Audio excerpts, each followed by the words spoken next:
Всем добрый день! Я приветствую вас на канале Сижу-Вяжу. С вами Яна.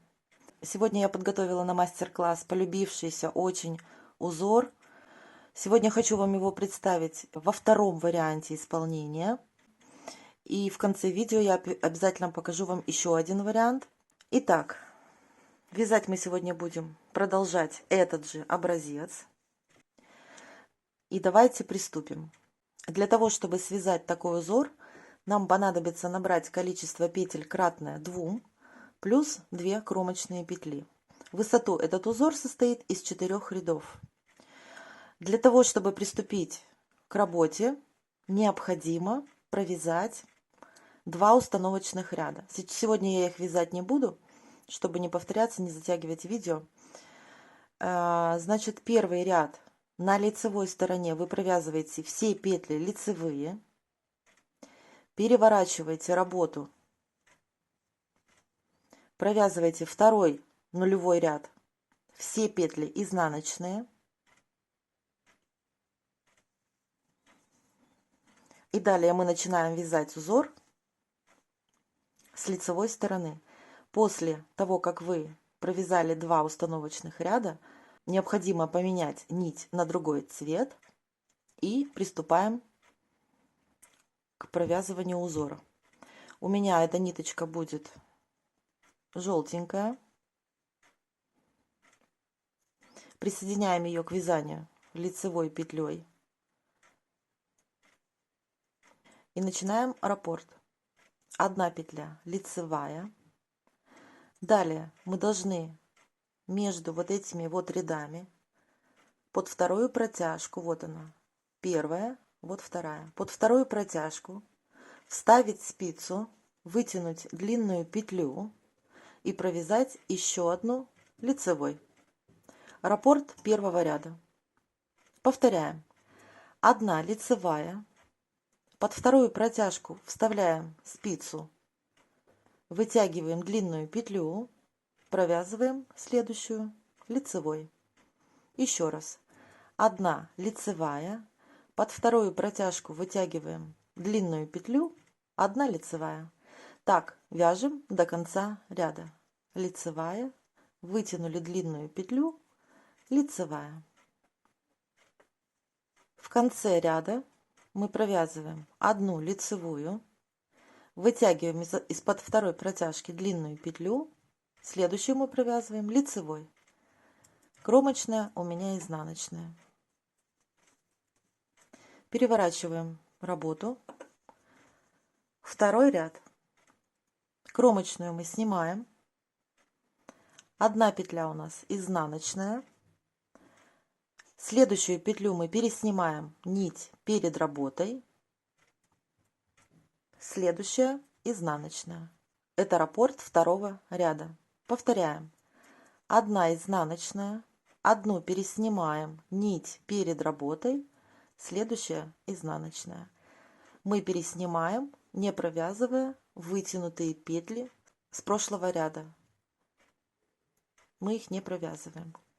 Повторяем. 1 изнаночная, длинную петлю мы переснимаем нить перед работой, 1 изнаночная. Так вяжем до конца ряда. Изнаночная, пересняли, изнаночная.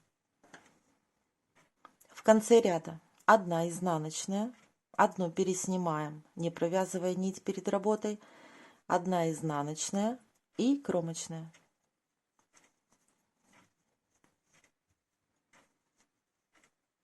Третий ряд. Кромочную мы снимаем. Следующие 2 петли мы провязываем лицевой за заднюю стеночку вместе. 2 вместе, лицевой за заднюю стенку. Снимаем только 1 петлю, а вторая остается на спице. Мы опять входим в нее и подхватываем следующую рядом стоящую петлю. Провязываем эти 2 петли также лицевой вместе. Давайте еще раз. 2 вместе лицевой за заднюю стеночку. Снимаем со спицы только 1 петлю, вторая остается на спице. Опять входим в нее, подхватываем следующую тоже И эти две вместе провязываем лицевой. Давайте еще раз. 2 вместе лицевой. Снимаем всего лишь одну петлю, либо потом подхватываем. Можете снять и потом подхватить только ближнюю вот эту вот петельку. Опять входим в нее и подхватываем следующую петлю и вместе их провязываем лицевой. Вот что у нас должно получиться. Вяжем так до конца ряда.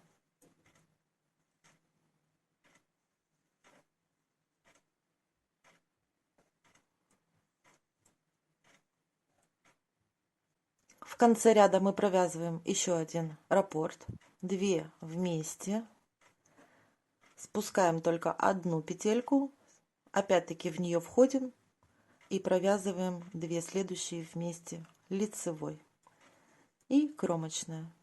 Четвертый ряд. Четвертый ряд, все петли изнаночные.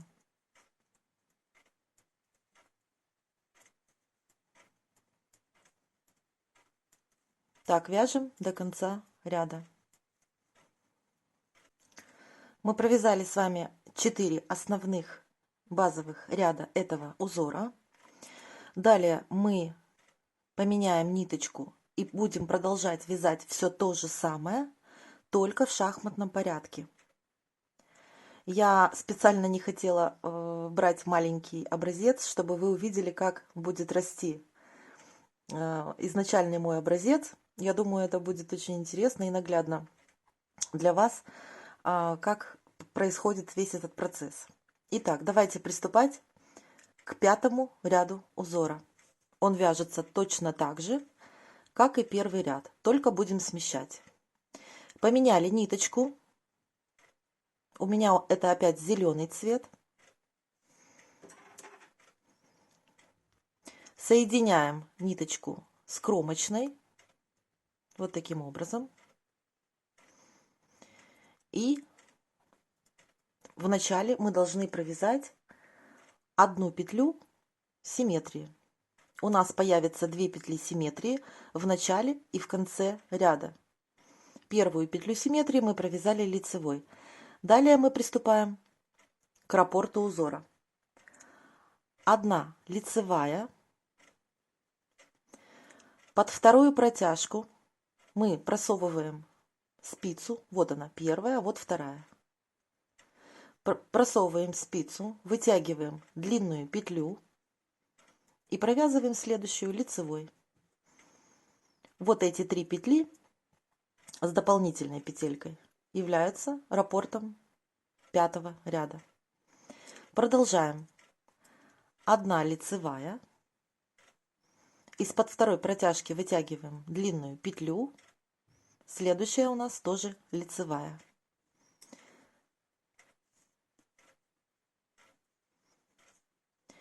Повторяем так до конца ряда. Лицевая, длинная петля, лицевая.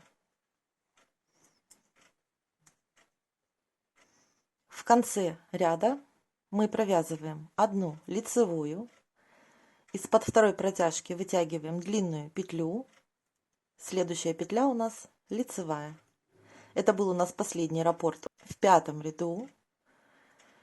И в конце у нас остается петля симметрии, мы провязываем ее лицевой. Кромочная у меня изнаночная.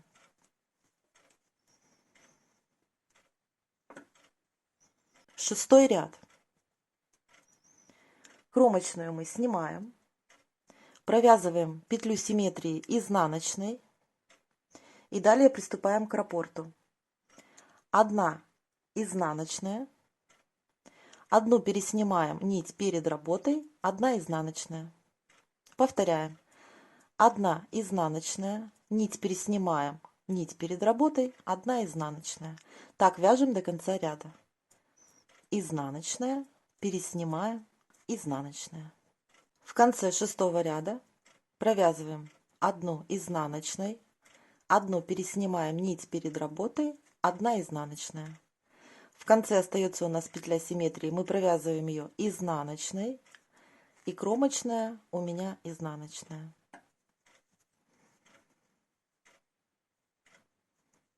Седьмой ряд. Кромочную я снимаю. Петлю симметрии я провязываю лицевой и начинаем вязать раппорт. 2 вместе лицевой за заднюю стеночку.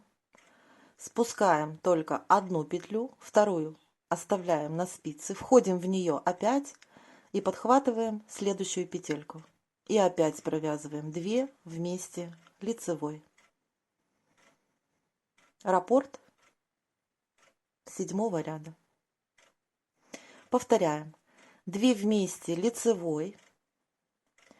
Спускаем одну петлю, вторую оставляем. В нее же входим, подхватываем следующую, провязываем 2 вместе лицевой. Повторяем еще раз. 2 вместе лицевой. Спускаем только одну петлю, входим в нее снова, подхватываем следующую, 2 вместе лицевой. Так вяжем до конца ряда.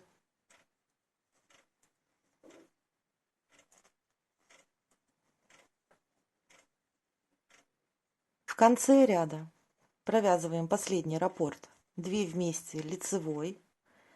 Спускаем только одну. Входим в нее же, подхватываем еще одну и провязываем 2 вместе лицевой. В конце остается у нас петля симметрии, мы провязываем ее тоже лицевой и кромочная. Ну и последний 8 ряд мы провязываем все петли изнаночными.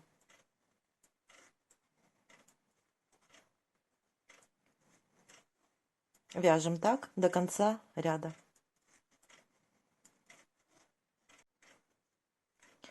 Мы провязали с вами 8 рядов этого узора со смещением.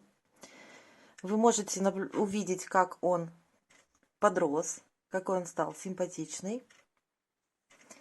Далее вы продолжаете вязать с первого ряда. У меня по логике вещей следующим цветом должен быть бежевый. Но если честно, сюда, конечно, больше подошел бы какой-нибудь светло-коричневый оттенок, я думаю. У меня просто его не оказалось, и мне пришлось взять вот такой вот бежеватый цвет. Ну, как бы тоже неплохо, но я думаю, что лучше сюда бы добавить какой-нибудь либо коричневый, либо какой-то приглушенный рыжий. Тоже будет очень красиво смотреться. Потому что ярко-рыжий у меня есть, но мне не захотелось его сюда вставлять, потому что он бы выбивался бы из всего рисунка, и мне показалось, что это будет лишним. Решила выбрать такой спокойный бежевый цвет. Ну вот, значит, смотрите, в чем тут разница. Вы уже заметили, что этот узор вяжется немножечко по-другому. По моему мнению, это еще проще, чем первый вариант узора, который есть уже у меня на канале. И вяжется он с небольшим еще расхождением в том, что ниточка меняется каждые 4 ряда. Я подготовила вам образец. Вот такой. Его я вязала, меняя цвет нити каждые 2 ряда. Можете посмотреть разницу, кому как больше нравится. Можно вязать одной ниточкой по 4 ряда подряд, а можно ниточку менять каждые 2 ряда подряд. И тогда получается то ли букетик, то ли мороженое в конусе, знаете, как вот в конусном таком вафельном стаканчике. Вот. Вот, может быть, вот такой вот вариант еще, тоже очень красивый. Очень красивый, но на этом я не остановилась, и я решила связать еще этот же узор просто однотонной ниточкой, чтобы вам показать, как это красиво смотрится. То есть этот узор можно комбинировать разными цветами на ваш вкус, и также можно его вязать просто одним цветом. Это будет тоже очень красиво. Вот, я надеюсь, вам видно. Очень хотелось вам показать этот вариант. Также покажу вам изнаночку. Можно вязать полностью изделие из разных полос разным цветом, а можно оформить только низ. Низ изделия, рукавчики. Может быть, вот этот вот орнамент добавить под горловинку. Ну, вы решаете сами. Как бы я вам, надеюсь, подала какую-то идею новую, а вам остается применить свои творческие способности и творить. Вот такие вот два варианта. Смотрите, какой вам больше нравится. Вот, у вас получится совсем другое, может быть, еще даже лучше. Поэтому экспериментируйте, вяжите. Можно вязать этим узором все что угодно. И кардиганы, и джемпера, и шапочки. И все-все-все, что пожелает ваша душа. На этом я мастер-класс завершаю. Хочу вам напомнить, что если вам понравился этот мастер-класс, отметьте это пальчиком вверх. Подписывайтесь на канал, те, кто не подписался. Оставляйте свои мнения, впечатления в комментариях. Делитесь этим видео со своими друзьями. А вам, мои дорогие, я хочу пожелать творческих успехов. Вдохновляйтесь, вяжите, приносите радость себе и своим близким. Всем пока!